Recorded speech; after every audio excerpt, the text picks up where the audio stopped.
சாக்த வழிபாடு பண்ணக்கூடியவங்க, சக்தி தேவிய முதன்மை தெய்வமாக பரபிரமமாக பார்க்கக்கூடியவங்க இந்த தசமகா வித்யாக்களை அதிகமாக கும்பிடுறாங்க, இந்த பகலாதேவிய அதிகமாக கும்பிடுறாங்க அப்படின்னு நம்ம புரிஞ்சுக்கலாம்.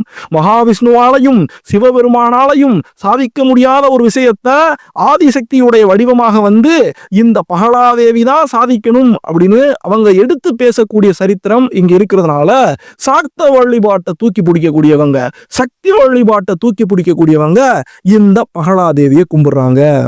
இந்த கதையிலேயே ஒரு சிறு மாற்றத்தோடு சொல்லப்படும். அது என்னன்னா, அந்த மஞ்சள் தடாகத்திலிருந்து அந்த மஞ்சள் நதிக்குள்ள இருந்து இந்த தேவி பிறந்து வரல. மகாவிஷ்ணு அந்த மந்திரங்களை உச்சாரணம் பண்ணும்போது அவருடைய நாபிக்கமலத்திலிருந்தே இந்த தேவி பிறந்து வந்து ஆதிசக்தி தன்னை அனுப்பி வச்சா அப்படின்னு சொல்லி பகலாமுகி பறந்து அந்த அண்டசராசரத்தை தாக்கிக்கிட்டு இருந்த புயல்ல இருந்து இந்த உலகத்துக்கே விடுதலை கொடுத்தா அப்படின்னு ஒரு சின்ன மாற்றத்தோடு கதை சொல்லப்படும். இப்படி மஞ்சள் நிறத்திலேயே இந்த தேவி அவதரிச்சு வந்ததுனாலேயே இவளுக்கு வடநாட்டுல பீதாம்பரி அப்படின்னு ஒரு பேர் இருக்கு. பீதாம்பரி, பீதாம்பரா தேவி அப்படின்னும் இந்த தேவியை சொல்லுவாங்க.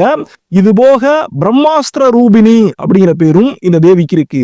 ஏன் இவளுக்கு பிரம்மாஸ்திர ரூபிணி அப்படின்னு பேர் வந்துச்சுன்னு சொல்லி கேட்டா, ஒரு சமயத்துல இவதான் வெற்றியை கொடுக்கக்கூடிய தெய்வமாக, எதிரிகளை எல்லாம் கட்டுப்படுத்தக்கூடிய தெய்வமாக இருக்கிறதுனால இந்த தேவி கிட்ட வெற்றி அடையணும் அப்படிங்கிற காரணத்துக்காக ராமாயண காலகட்டத்துல ராமர் அனுமர் இவருக்கு இந்த தகவலை சொன்னாருன்னு சொல்றாங்க.